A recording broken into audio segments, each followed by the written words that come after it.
In America, there was a man named Trump who became president one day. He was a boastful man, a narcissistic man who spoke of all the fine things that he owned. He spent all his money on things with his name on them. His only interests were being on TV and in magazines so all the world could see just how great he was. His insecurities were like insults that he wore, and when anyone said anything bad about him, he would just label them with a crazy nickname or call them fake news. While other presidents were dealing with the problems of the country, Trump was on TV throwing out his insults and taking pride in his arrogance. One day, two swindlers, or reporters as they were called then, from Fox News came to his White House. They said they were weavers of lies and tricks to deceive the public, claiming that they knew how to weave the greatest lies imaginable. Not only were their reports and opinions extraordinarily believable, but in addition, the material had the amazing property of labeling anyone who didn't believe as unpatriotic, incompetent, or stupid. It would be wonderful to have facts made of these great weavers of narrative, said Trump. Then I would know which of my staff were unfit for their position, and I'd be able to tell clever people from the stupid. He quickly gave the two reporters a great deal of press so they would weave his incredible lies. They set up their shows and pretended to begin reporting. Although their shows were nothing but empty opinions and lackluster guessing, they obtained high ratings that they hid away for their own glory. I would like to know how the narrative is coming along, Trump said, as he was a bit uneasy when he recalled that anyone who was unfit for his position would not believe these incredible lies. Of course, he had nothing to fear, but he sent his trusted Senator McConnell to see how the work was progressing. I'll send honest old McConnell to see how the weavers of my narrative are doing, said Trump. He's the best one to see how the work is coming along. He is very sensible, and no one is smarter than he. So Mitch McConnell went to Fox News, where the two swindlers or opinion men sat working at their empty desks. Goodness, thought Mitch, opening his ears wide. They speak not one truthful thing, but he did not say so. The two so-called reporters invited Mitch to step closer to their copy and asked him if their words were not beautiful and their narratives not amazing. They pointed to their ratings and their passionate tirades. Poor old Mitch opened his ears, and still all he heard was lies and slander. He heard not one word of truth, not one single word. Lord, he whispered, is it possible that I'm stupid? I never thought so. Am I unfit for my position? No one must know this. No, it will do no good if I say I was unable to believe the lies. You aren't saying anything, said one of the weavers of lies. Oh, it's magnificent, the very best, said old Mitch, peering through his glasses. The opinion and the patriotism, yes, I will tell President Trump that I am very satisfied with it all.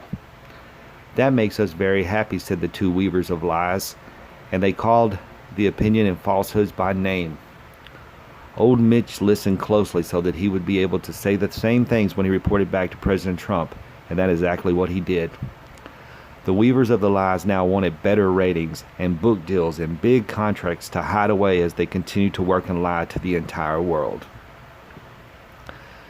The emperor sent other staff members to hear what the weavers were telling the world, and even though all of them heard only lies, they reported back to President Trump that all being said was great things about him and all the wonderful things he was doing.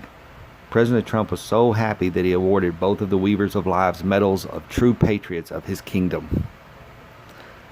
President Trump had a huge rally coming up, and he wanted to use the lies and spread the false narratives that the weavers had begun. The weavers stayed on the air all day before the great rally, telling at least 16 lies an hour. There was a great rush to build up the false narrative before the great rally. When all was complete, they rushed to the emperor and opened their big mouths. You are the greatest president in history. No one has accomplished more than you. You are a patriot, and those who say evil things about you are just fake news. They are socialists and commies, and they weren't even born here. They're all bringing drugs, and they're rapists. They're all criminals, those who do not agree with you. President Trump was so happy, and he loved everything they said to him. What is this amazing opinion called? He asked the weavers.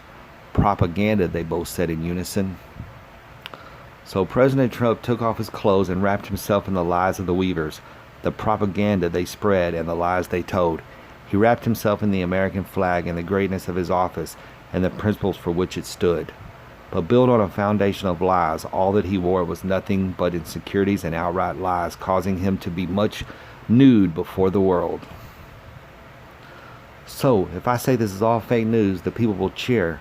I'll say, lock her up and build that wall. Yes, yes, said the weavers. Say all that and the people will believe it, and if they don't believe all that you say, they are stupid and not worthy to be in the glow of your greatness. Trump smiled. Yes, if they cannot believe what I tell them, then they are indeed stupid and full of fake news. Nude, only wrapped in his lies and propaganda, President Trump marched out on stage before a cheering crowd. He began with his lies, and for over an hour he told lie after lie to thundering applause. At long last, one child stood up and yelled out, "The president is not wearing any clothes. He is lying to us all." At that moment, some in the crowd took notice to what President Trump was saying and were able to see past all the majesty of the impressive rally.